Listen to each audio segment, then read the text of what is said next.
We'll start here with a cool down stretch for the left hip flexor. Leg up on the bench, right leg moved forward with the knee bent, resting your upper body weight on your hands, keeping your abs engaged, and then we'll add the quadricep. So you reach back, grab your foot, ease back down into that hip flexor stretch. Remember your abdominals and your breathing. We're also always going to try to keep the shoulders back and down away from the ears. Then we'll go to the end of the bench, get a foot up on the end of the bench, left foot close to the right side for a hip glute stretch. And the right leg is back behind you, stabilizing you. And you put some of the weight on your hands and lean forward into that hip. Breathing, breathing, breathing. Always trying to keep the shoulders down. That's right. Reaching forward as you breathe, letting that hip stretch out. Breathing into it as deeply as you can. I like to reach out on the table to help pull me forward. And finally relax. Sort of in a pile over that left leg. And since we're down there, let's just go to the right leg. Put that right foot on the left side of the bench. The right knee goes to the right side. And the left leg goes back. Try to get that right thigh and knee down close to the bench. And then you begin your relaxation, breathing to try to get you further down and closer to the bench.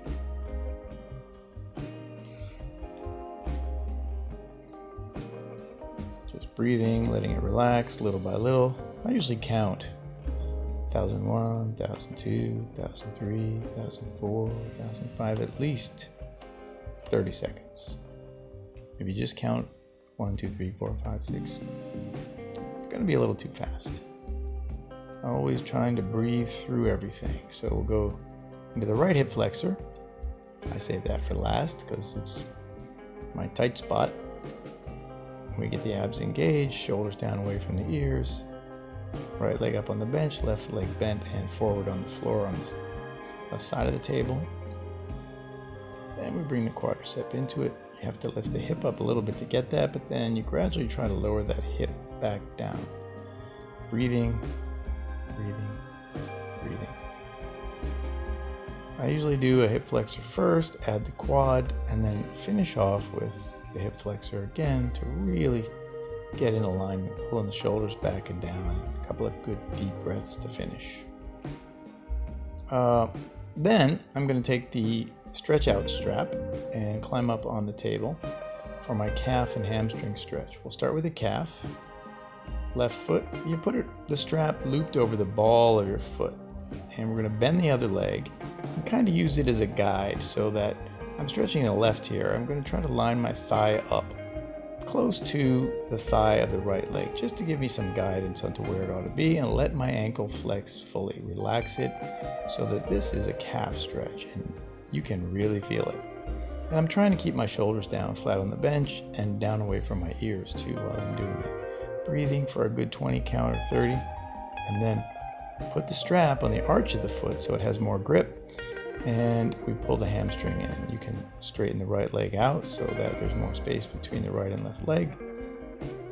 And we're going to breathe into that hamstring stretch. For most people, one of the hardest stretches. Try to get your leg as straight as you can. It doesn't have to be locked out. Unless you're super flexible, you probably won't be able to lock it out. If you are super flexible, go ahead and lock it out. This feels good. We're just breathing into it again, trying to keep the shoulders down and flat on the bench. So we'll switch sides, start with the calf, put the strap on the ball of the foot, line that right leg up with the bent left leg. You can see it better on this side. Actually, it's lined up better on this side, isn't it? And we're breathing into a calf stretch. So we got to let the ankle release and let the foot flex. We're just letting it flex. You're pulling on it with the strap so you don't have to do much. But make sure you're not holding it in your calf. Let that release so that the foot flexes. And again, we're counting and breathing. 1001, 1002. And then we put it back on the arch, straighten out the left leg, and we pull the right leg in as straight as you can make it. And try to get your shoulders flat on the bench and down away from your ears. Breathing. Breathing into the leg, or imagine that you're breathing into the leg, because the whole goal here is to release the muscle, to let it stretch, not to force it. But we do need some good tension, and the stretch out strap, which is a great tool, works really well here. Alright, so one more thing. Let's do TRX chest stretch. It's a good way to get the chest. You can do a doorway stretch where you put your forearms up on the door and lean in. Very similar. This one, I suggest you be gentle here and not push too hard. So I've got my legs staggered and my abs engaged as I lean into a chest stretch. Now, with a total shoulder replacement, I've got to be really careful on this left shoulder. So I am. Slight bend in the elbows. Again, we keep the abs engaged and we just walk it forward into that stretch and breathe. And then just for fun, I'm going to switch the stagger on my stance so I get a little more chest stretching in. Abs engaged, breathing, trying to let the shoulders and chest relax. Elbows slightly bent. We've got a nice wide stretch.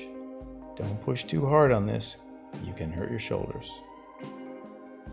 And that's almost 7 minutes of cool down after a good workout. Thanks for being here.